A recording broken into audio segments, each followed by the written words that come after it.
Kisukukye, Ukaklaktalo, Uniniktunacha, Tsukakikakhe, Akiskmak. Hello, my name is Donald Sam, and September 30th is National Orange Shirt Day. It's a day when we can wear our orange shirts in honor of the survivors of the residential schools. Canada had a law that all Indigenous children had to go to a residential school. They were forcefully removed from their families. Phyllis Webstad told of her story being taken away from her family and going into the residential school. Her grandma had just given her a nice, beautiful orange shirt, but when she got to the residential school, it was taken away and she never saw it again. Think of a gift that you might have, some belongings, maybe from your grandma, maybe from your parents, maybe a friend gave you something that you keep special. And imagine if somebody were to take that away and you never got it back. That would make you sad. It might make you mad.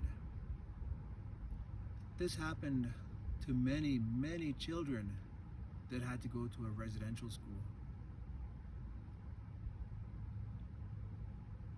On September 30th for Orange Shirt Day, we learn more about the residential school. The purpose of the residential school was to make Indigenous people, make it so they would blend in with everyone else, and make it so that they didn't act different. Today we recognize diversity, we recognize differences, we recognize that we're not all the same, but we are all important. So for Orange Shirt Day, I would like you to think of something that you have, something that's really important to you.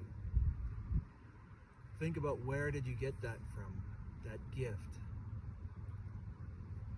Maybe Christmas time and you get a gift from your grandparents.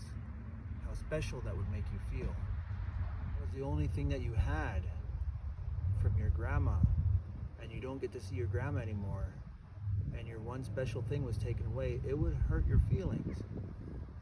That's what happened at the residential school to a lot of the children. When they got to the school, all of their stuff, even their clothes were taken away, and the kids never saw them again. They had to wear uniforms. In the residential school, children were punished for many things that we take for granted today. Speaking English, speaking your native language would make you get in trouble, big trouble. For the Indigenous children going to residential school, if they spoke their native language here at Ktunaxa, if they spoke Ktunaxa, they would get in big trouble. When they came to the residential school, they weren't allowed to see their parents anymore. When they came to residential school, they weren't even allowed to talk to their siblings. The boys went to one side of the school and the girls went to the other side of the school.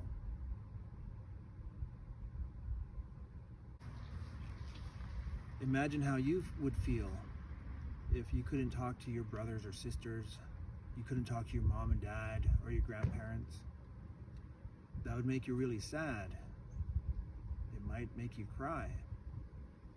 This happened to Canada's Indigenous people for a couple generations. Parents and grandparents and great-grandparents. It's important to realize that that's not right, to treat other human beings like they don't matter. It's important that we treat each other like we do, that we are important. Wearing an orange shirt symbolizes to Indigenous people that we care about their feelings. Thank you for wearing an orange shirt day. Thank you for listening to me. Thank you for opening your heart to learning about what happened to my mom, my grandparents, a lot of indigenous peoples that went to residential schools.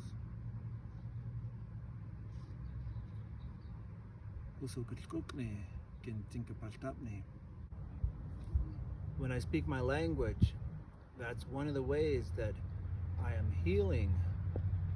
I'm feeling better. Hey, I'm proud when I hear my kids speaking in Tunaja, or when they understand me when I'm asking them questions in the language. We have a long ways to go to heal from what happened to Indigenous people across Canada in buildings like the one behind us. Learning our languages, revitalizing or living our cultures, storytelling, those are some of the ways that we can heal from the effects of the residential school.